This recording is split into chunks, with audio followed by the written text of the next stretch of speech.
오늘은 잠언 11장 1절에서 15절 말씀을 우리 함께 보도록 하겠습니다. 오늘 이 11장 말씀은 어떤 특별한 어떤 하나의 일관된 주제를 가지고 얘기한다기보다 이 잠언의 저자가 뭐 이 얘기했다가 저 얘기했다가 뭐 이런 식으로 진행을 하는 것 같습니다. 먼저 그 저울에 대한 이야기를 하는데 속이는 저울은 여호와께서 미워하시나 공평한 추는 그가 기뻐하신다라고 얘기합니다. 그렇죠. 이 장사나 사업이나 뭐 이런 걸 하면서 남을 속이는 사람이 굉장히 많죠. 여러분들은 이 속이는 저울을 언제 경험해 보셨습니까? 아마 옛날에는 뭐 우리나라에도 저울을 많이 속이고 그랬던 것 같은데 요즘은 많이 줄었는데 그래도 아직도 속이는 저울이 제일 많은 곳이 어디냐면 주유소입니다. 이 주유소에 보면 계속 뉴스에 나와요. 어떤 주유소에서 그 눈금을 속여가지고 이 요즘 다 디지털인데도 그걸 속여가지고 부당이득을 뭐 월 800만 원을 취하는 데도 있고 뭐 그렇다고 합니다. 그래서 그 평균으로 보면 정량 미달 주유소가 적발률이 3%다. 100개 중에 3곳의 주유소는 정량보다 적게 주유해 준다라고 이렇게 통계가 나와 있고 아마 실제는 이거보다 더 많지 않을까라는 생각이 듭니다. 그래서 뭐 그 미터기만 속일 뿐만 아니라 어떻습니까? 이거보다 더 많은 비율로 그 기름 자체를 속이지 않습니까? 그렇죠? 뭐 진짜 기름이 아닌 뭘 섞거나 뭐 이래 가지고 그런 데도 굉장히 많은데 그래서 저는 가급적이면은 그 직영 주유소만 좀 이용하는 편입니다. 뭐 이건 뭐 사람마다 다 생각이 다르겠지만 그 거기 가면은 조금 더 비싸긴 한데 적어도 속지는 않는 것 같아요. 예. 근데 뭐 다른 주유소를 뭐 정직하게 운영하시는 분들한테 굉장히 죄송하지만 뭐 어쨌든 그래서 이런 나쁜 사람들 때문에 정직하게 주유소를 대부분은 정직하신데 정말 뭐 거의 대부분은 정직하신데 이런 몇몇 이런 사람들이 있잖아요. 그래서 이런 사람들이 참 이 물을 흐려놓는 것 같습니다. 그 다시 한번 이 말씀을 보면 속이는 저울은 여호와께서 미워하신다 그랬습니다. 그러나 공평한 추는 그가 기뻐하신다. 그래서 이런 사업이나 이런 걸 할 때만 공평해야 될 뿐만 아니라 모든 판대라서 특별히 법도 그렇죠. 그 이 정의의 여신상이라고 하면 우리가 이 추를 이렇게 달아놓고 있지 않습니까? 그래서 정말 공평하게 모든 걸 공평하게 그래서 우리나라 대법원에 가면 이 대법원에도 이 그 정의의 여신상 추를 들고 있는 그래서 공평하게 법을 집행해야 된다 이렇게 했는데 그 서양의 정의의 여신상과 우리나라 대법원에 있는 정의의 여신상이 다른 게 좀 있습니다. 뭐냐면 눈을 뜨고 있어요. 이 서양의 정의의 여신상은 눈을 가리고 있습니다. 그래서 이 차별을 하지 않고 오로지 어느 쪽이 무겁냐만 보기 정확하게 이것만 보겠다라고 하는데 우리나라 대법원에 있는 이 정의의 여신상은 눈을 뜨고 있어서 저거 눈 가려야 된다고 자꾸 이 사람들이 물론 그것도 맞는 얘기인 것 같아요. 왜 눈을 떠서 그야말로 무전 유죄 유전 무죄가 되느냐? 정말 정말 정확하게 법 집행을 해야 되지 않느냐? 뭐 이런 요구도 계속 있고 원래 이 서양의 정의의 여신상은 칼을 들고 있습니다. 여기 좀 사진에 잘렸는데 칼을 들고 있어서 이렇게 그 공평하지 않는 것은 아주 엄격하게 집행을 하겠다라고 돼 있는데 우리나라 정의의 여신상은 이제 법전을 들고 있어서 뭐 이것도 좀 불만을 제기하는 분들이 있어요. 이 법관들이 법전만 달달 외우는 거 아니냐? 정말 정의의 칼을 휘두르는 게 아니라 법전만 외우는 게 아니냐? 뭐 이런 요구가 있기도 한데 어쨌든 간에 정말 공평해야 됩니다. 모든 게 공평해야 돼요. 그 2절에 보면 교만이 오면 욕도 온다. 이게 그 이 표준말이 욕이 표준말입니까? 원래 그 욕받다 뭐 이런 뜻인 것 같긴 한데 이 욕이 온다는 이 수치가 온다는 얘기거든요. 그 새번역 성경은 수치를 뭐 번역을 했는데 교만이 오면 수치도 오거니와 겸손한 자에게는 지혜가 있느니라. 그래서 이 욕이라는 단어를 영어 성경은 shame, 부끄러움, 뭐 disgrace 뭐 이렇게 번역을 했습니다. 그리고 새 번역은 수치라고 번역을 했죠. 욕이라는 말을 이게 교만이 오면 욕도 온다. 이게 뭐 사실 이게 좋은 번역은 아닌 것 같아요. 그래서 이제 수치가 더 좋은 번역인 것 같은데 그래서 이제 누가복음에 대해 보면 이 교만할 때 사람이 오히려 수치를 당하는 아주 좋은 예가 누가복음에 기록이 되어 있죠. 예수님께서 초청을 받은 사람들이 자꾸 높은 자리에 골라 잡는 것을 보시고 비유를 하나 들어서 이렇게 얘기를 하십니다. 우리 잘 아는 말씀이죠. 초대를 받거든 높은 자리에 앉지 말고 자꾸 니네들 교만해가지고 제일 높은 자리에 앉으려 그러는데 너보다 더 귀한 사람이 만약에 내가 높은 자리에 앉았는데 너보다 더 귀한 사람이 초대를 받았을 경우에 이분에게 자리를 내드리시오라고 당연히 주최 측에서 얘기하지 않겠나. 예를 들면 내가 국무총리인데 국무총리가 국무처리기 때문에 제일 상석에 딱 앉았습니다. 근데 대통령이 오는 거예요. 그럼 뭐 자리를 비켜줘야 되지 않느냐. 그거 얼마나 창피하냐. 너는 그래서 부끄럽잖아요. shame, 수치를 당하잖아요. 너는 부끄러워하며 가장 낮은 자리로 내려앉게 될 것이다. 그래서 지금 잠언 이 11장 2절이 지금 바로 이 상황인 거예요. 교만이 오면 욕도 온다, 수치도 온다. 근데 재미있는 표현이 온다를 두 번 써요. 온다. 교만이 오면 교만만 오는 게 아니라 반드시 수치도 함께 온다. 절대로 교만하지 마라. 이렇게 이제 잠언은 이야기하고 있는 거죠. 그 누가복음이 이제 그러면 그 다음 상황을 또 예수님이 얘기를 하시는데, 그래서 초대를 받거든 제일 높은 자리 가서 앉지 말고 제일 끝자리에 앉아라. 그러면 너를 청한 사람이 와서 저기 당신같이 훌륭한 사람이 여기 앉으시면 되겠습니까? 그래서 윗자리로 올라 앉으시오라고 이렇게 얘기를 할 거다. 그때 너는 모든 사람 앞에서 영광을 받을 거다. 이게 굉장히 지혜로운 거죠. 물론 이거를 그 목적을 가지고 내가 제일 낮은 자리에 앉으면 그 주최 측이 와서 나를 또 높은 자리에 앉혀주겠지. 그러면 내가 영광을 받겠지. 그러면 그건 지혜가 아니라 그건 간교한 거고, 진짜 지혜 있는 사람은 일단 제일 낮은 자리에 앉는 거죠. 그러면 뭐 주최 측에서 나를 뭐 높이든 뭐 그냥 그 자리에 앉게 하든 그렇게 할 거 아닙니까?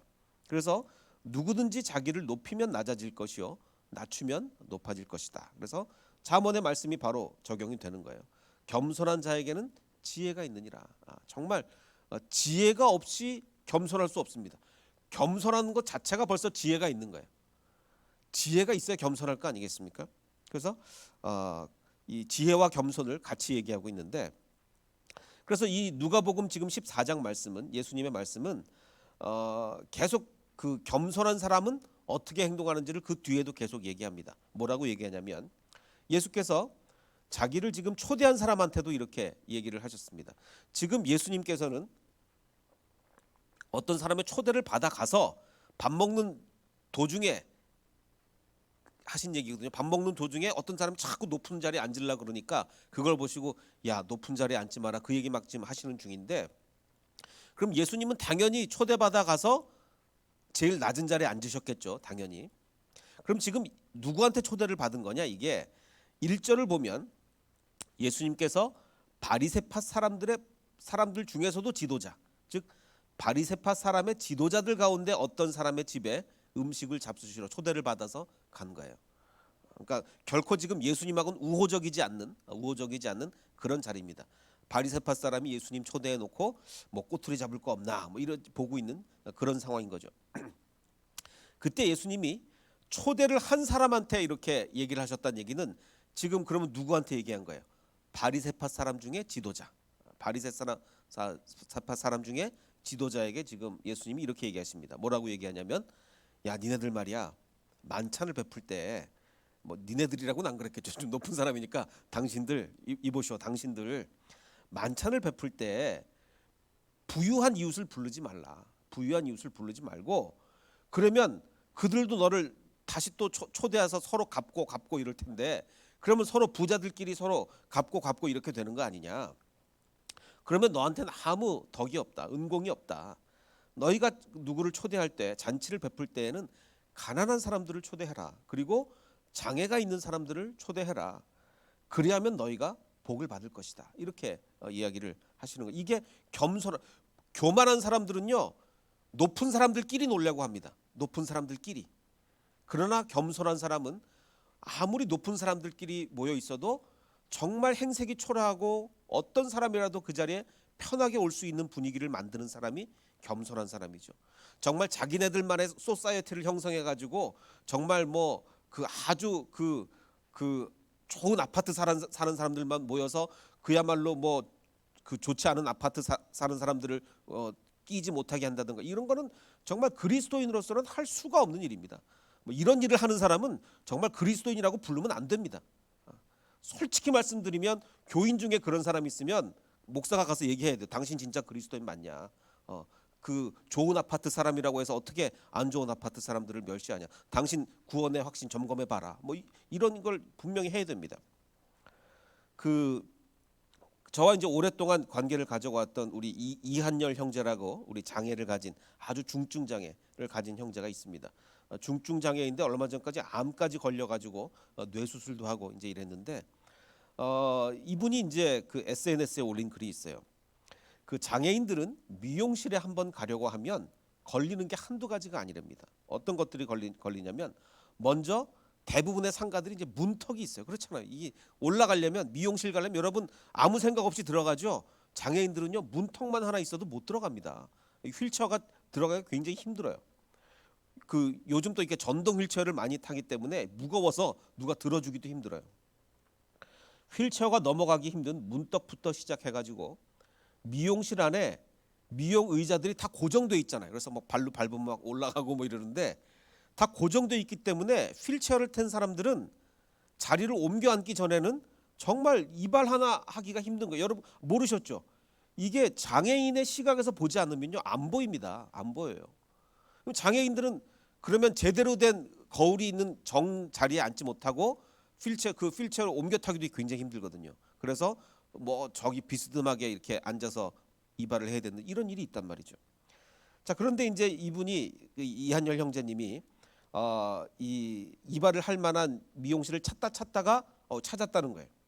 그래서 거기가 어디냐면 그곳은 완벽한 장애인 편의 시설은 아니지만 휠체어석이 따로 있는 거, 마치 지하철에 가면 휠체어석이 있는 것처럼 이거 미용실에 휠체어석이 있는 거예요.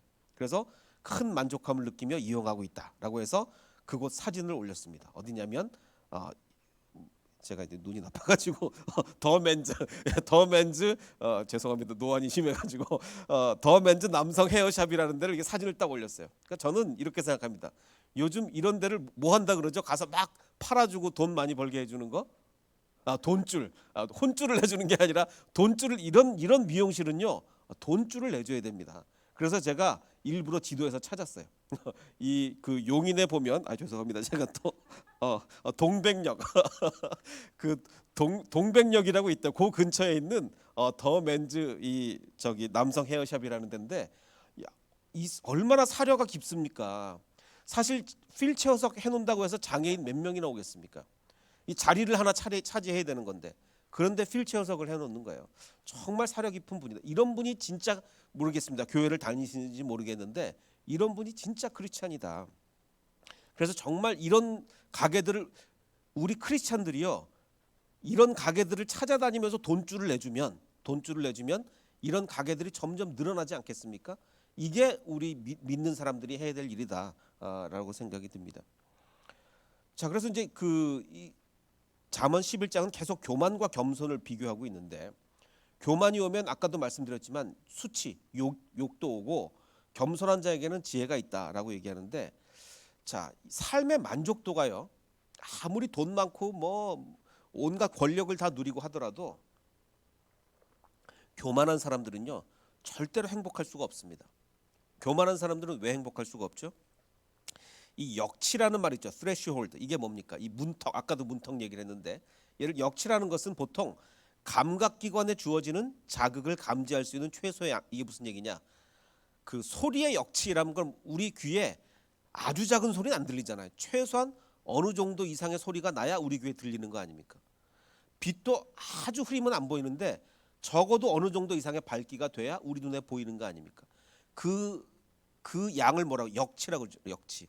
마치 문턱을 넘는 것처럼 threshold라고 그러는데 이 행복감에 있어도 역치가 있습니다. 예를 들어서 누가 나를 인정해 주면 행복하지 않습니까?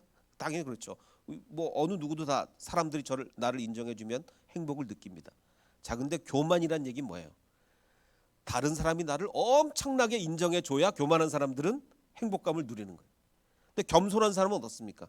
다른 사람이 나한테 미소만 한번 지어주고 웃음만 한번 줘도 나는 행복한 거예요. 그건 겸손한 사람들이죠. 교만한 사람들은 어떻습니까? 다른 사람이 나한테 머리 조아리지 않으면 갑자기 화가 막 미치는 거예요. 그래서 갑질이라는 게 왜 생깁니까? 교만한 사람들은요, 뭐 이런 상점이나 그런 데서 너 왜 나한테 고개 안 숙여? 그럼 뭐 폭행하고 이렇게 되는 겁니다. 교만한 사람들은 행복할 수가 없어요. 역치가 너무 높은 거예요. 근데 겸손한 사람들은 그 역치가 낮습니다.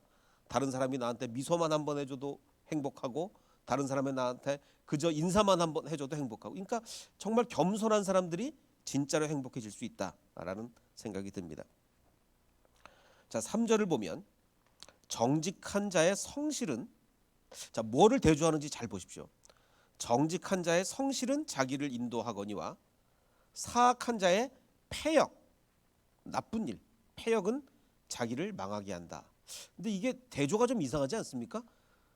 사악한 자의 패역이라고 하면 이것과 상대되는 게 성실, 막 부지런하고 열심히, 이거는 좀 대조가 안 되잖아요. 이상한 대조잖아요. 그래서 성실과 패역이 이게 대조가 되는 거냐 알아봤더니 이 번역을 잘못한 거예요. 이게 이 히브리 원문에는 이렇게 안 돼 있습니다. 이 성실이라고 번역된 이 툰마라는 히브리어가요, 성실하다는 의미보다는 다른 쪽에 더 가까워요.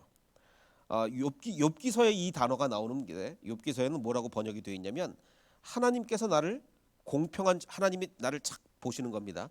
나를 이렇게 잘 달아보시고 하나님께서 나의 온전함을, 툰마함을 아시기를 바라노라. 즉 이 툰마라는 단어는 온전하다는 얘기예요. 성실하다, 막 열심히 일하고 근면 성실, 이 얘기가 아니라 온전하다는 뜻을 가지고 있어요. 근데 이 자문에서 왜 이거를 성실로 번역을 해서 이 대조가 안 되게 헷갈리게 해놨는지 좀 잘못된 번역인 것 같습니다. 그래서 영어 성경은 성실이라고 번역을 안 했어요. 인테그리티라고 번역을 했습니다. 그래서 온전함, 무결함으로 이렇게 번역을 했죠. 그러니까 이게 번역 자체가 조금 좀 아쉬운 번역입니다. 그래서 다시 한번 번역을 하면, 영어 성경도 다 인테그리티라고 번역이 돼 있듯이 이렇게 번역하면 자연스럽습니다. 정직한 자의 온전함은 자기를 인도하거니와 사악한 자의 패역은 자기를 망하게 한다. 이렇게 번역을 하면 아주 이제 자연스러운 번역이 되겠습니다. 자, 그리고 11장 4절을 보면, 뭐 아까도 말씀드렸듯이 11장은 어떤 뚜렷한 한 주제로 일맥상통하게 그 일관되게 나가는 게 아니라 조금 이 얘기했다 저 얘기했다는 좀 경향이 좀 있긴 해요. 그 잠언을 얘기하면서 그냥 뭐 이런 좋은 얘기 저런 좋은 얘기 이렇게 하는 거죠. 4절을 보면 재물은 진노하는 날에 무의미하다, 무익하다, 아무 소용이 없다. 그러나 공의는 죽음에서 건진다라고 얘기합니다.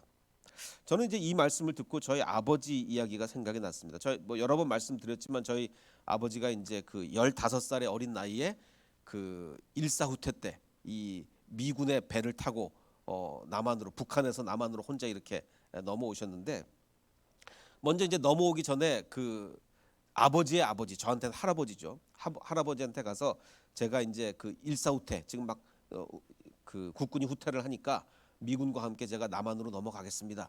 배를 타고 넘어가겠습니다. 그 인사를 하러 이제 맨 마지막으로 아버지를 뵈러 가셨답니다. 15살이죠. 그러자 이제 아버지께서 이 어린 아이를 이제 보내야 되는데, 그래서 금고를 여시더랍니다. 금고를 여시고 그 안에 그때 북한 돈으로 아마 3,200원이었나를 금고에서 꺼내셨다. 이게 전 재산인데 반을 너에게 떼주겠다. 그래서 1,600원을 떼주셨답니다. 그게 아마 3,200원이면 집 한 채 값이었대요. 그때 집 한 채 값을 금고에 넣어두셨다가 그 집 거의 반 채 값에 해당하는 거를 저희 아버지한테 손에 쥐어주시고 이제 남한으로 가서 잘 살아라, 이렇게 말씀하셨답니다. 근데 이제 문제는 그때 북한 돈 1,600원 갖고 남한에 넘어와봤자 아무 쓸모가 없는 거예요. 아무 쓸모가. 정말 그야말로 푼돈밖에 안 되는 거죠. 집, 북한에서는 집 반 채 값인데 이게 그 뭐 돈의 가치 차이가 이렇게 나는 거죠. 자, 여기서 11장 4절이 뭐라고 얘기합니까? 재물은 진노하시는 날에 무익하다. 아무리 지금 우리가 돈이 많아도 갑자기 우리가 뭐 삼성 주식의 절반을 가지고 있다고 칩시다. 마지막 예수님이 재림하시는 마지막 날이 왔어요.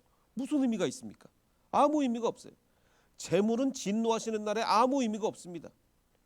진노하시는 날에는 정말 의미 있는 건 뭡니까? 공의. 우리가 그동안 해왔던 하나님의 의들, 우리가 실천해왔던 하나님, 우리가 쌓아왔던 하나님의 나라의 일, 그게 의미가 있는 거 아니겠습니까?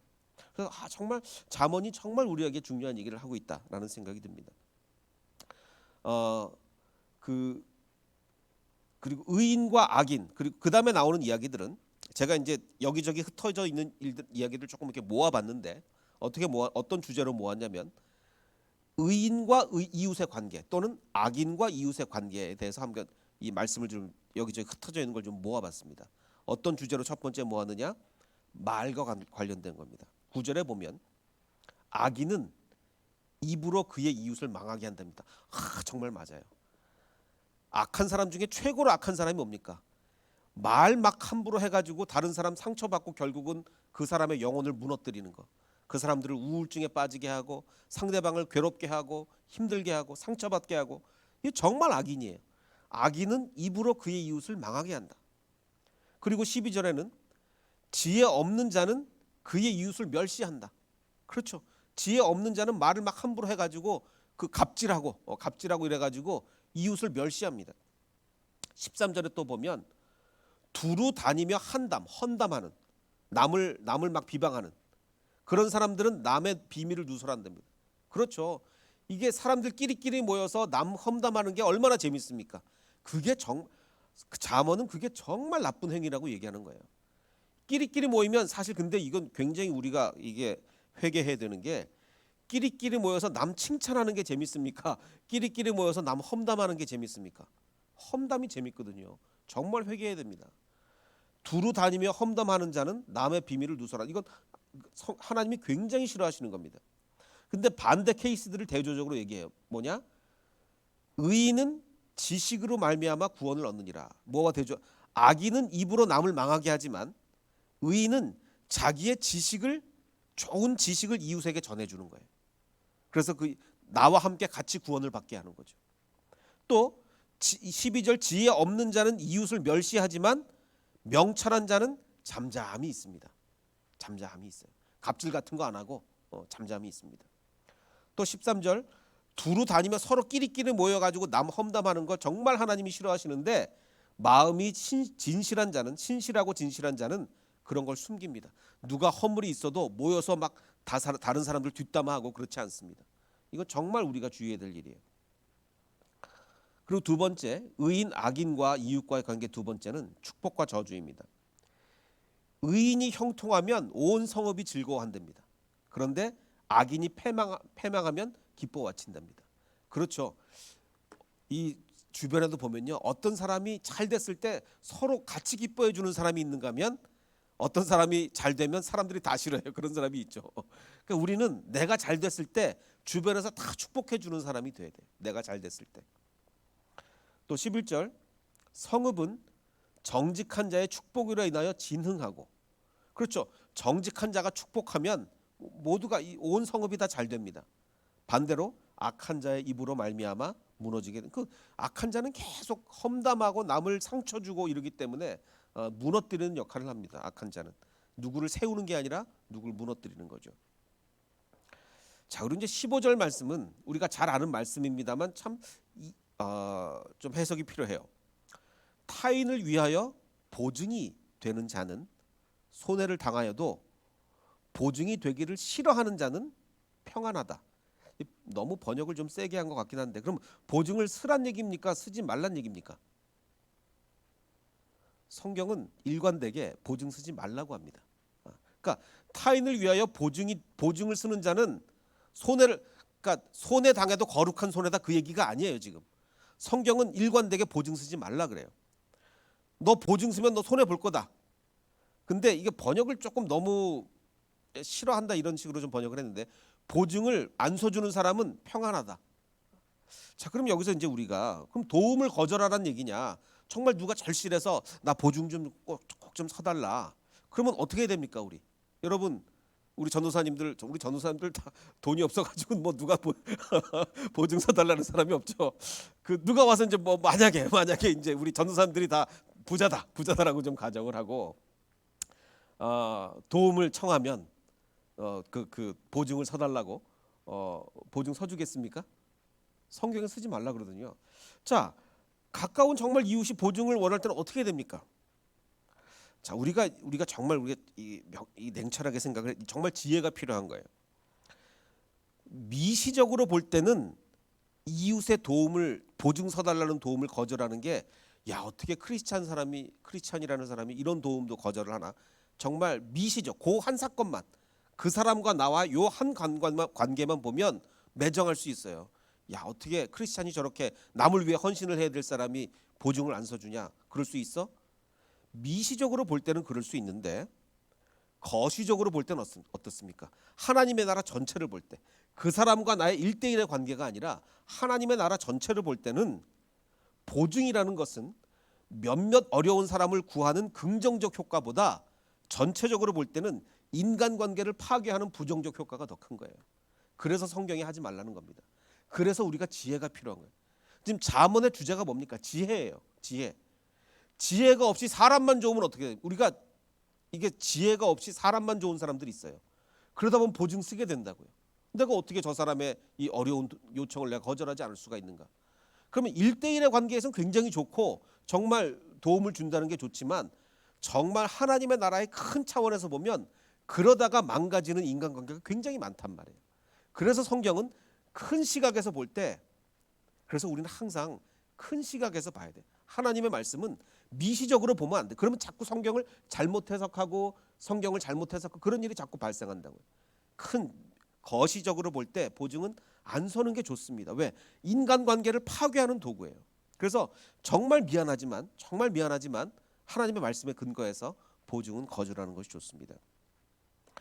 그래서 오늘 이 말씀에 가장 큰 핵심을 하나 고르라면 2절 말씀을 저는 고르고 싶습니다. 겸손한 자에게는 지혜가 있느니라. 아까 말씀드린 것처럼 지혜가 있는 자는 당연히 겸손하게 되죠. 지혜가 있는데 어떻게 교만합니까? 교만하면 얼마나 나쁜 일이 생긴다는 걸 잘 아는데 지혜 있는 사람은 절대로 교만할 수가 없습니다. 겸손하게 되고 반대로 또 역으로 겸손한 마음을 가지면 더욱 지혜롭게 되죠. 그래서 지혜와 겸손은 선순환이 일어나는 겁니다. 지혜가 있으면 겸손하게 되고 겸손하면 더 지혜롭게 되고 또 더 지혜로우면 또 겸손하게 되고 그래서 그 거룩한 선순환이 일어나는 저 여러분이 되시기를 주님의 이름으로 축원합니다. 그래서 우리가 함께 찬양하며 기도를 할 텐데요. 주님 마음 내게 주소서라는 우리 잘 아는 찬양 부르겠습니다. 보소서 주님 나의 마음을, 내 마음속엔 선한 게 없습니다. 내가 너무나 지혜도 없고 선한 것도 없고 그래서 얼마나 내 주변과의 관계에 잘못된 것을 많이 하는지 모르겠습니다. 또 얼마나 우리가 사람들끼리 무리가 모여서 남을 험담하고 무리가 모여서 안 좋은 얘기를 하는지 모르겠습니다. 아버지 하나님, 우리의 마음을 좀 보살펴 주셔서 선한 것 하나도 없으니 주님 마음 갖게 하시고 정말 겸손하게 하시고 지혜롭게 하셔서 겸손과 지혜가 서로 상승작용하는 우리 모든 헷세드 교인이 될 수 있도록 축복해 주시옵소서. 우리 함께 찬양하며 기도하겠습니다.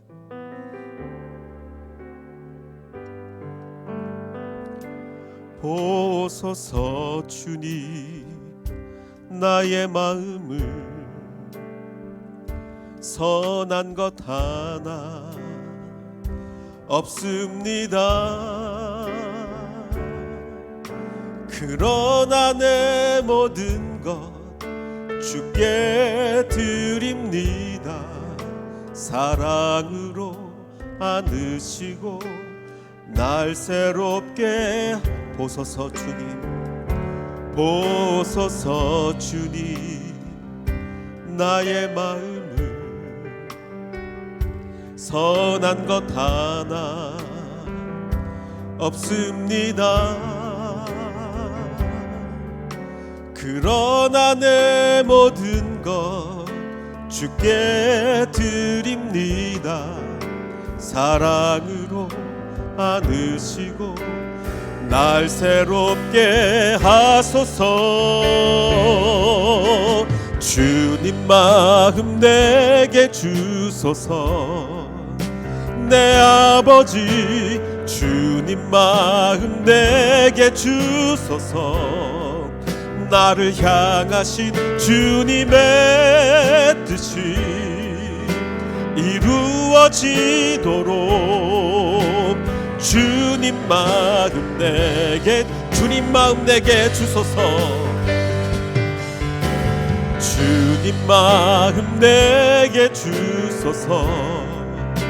내 아버지 주님 마음 내게 주소서.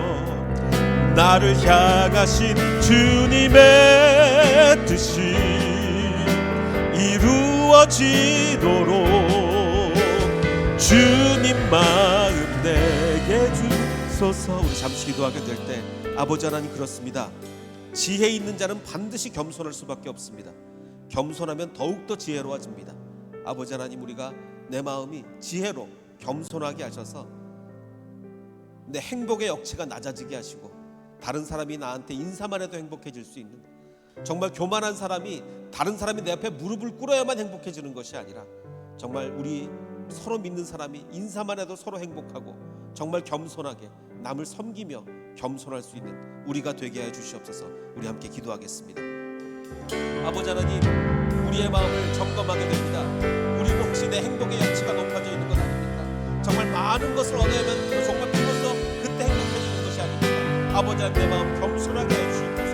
내가 정말 말씀 하나만 깨달아도 내 마음속에 은혜가 넘쳐나고, 정말 기도만 한 번 해도 내가 정말 내 마음속에 기쁨이 넘쳐나고, 찬양 한 번만 해도 내 마음속에 감격이 넘쳐나는 그 삶을 살기를 원합니다. 아버지 하나님, 우리 햇세드 모든 교인들이 이 마음을 갖게 하여 주시옵소서. 지혜로 겸손하게 하시고 겸손으로 더 지혜로 하실 수 있는 우리가 되기를 원합니다. 아버지 하나님, 우리 햇세드 교인들의 한 사람 한 사람에게 이 마음을 허락하여 주시고 겸손의 마음을 허락하셔서 정말 모든 것을 통해서 기쁨을 얻고 모든 것을 통해서 은혜를 얻을 수 있는 우리가 될 수 있도록 주님 축복하여 주시옵소서. 아버지 하나님,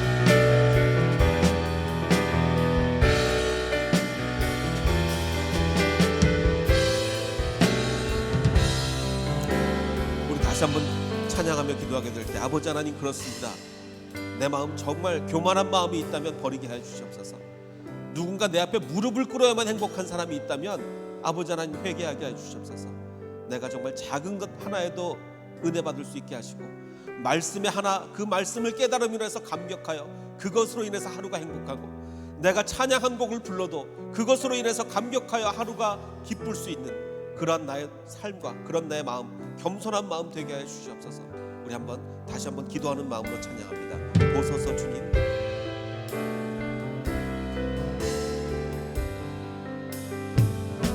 보소서 주님, 나의 마음을 선한 것 하나 없습니다.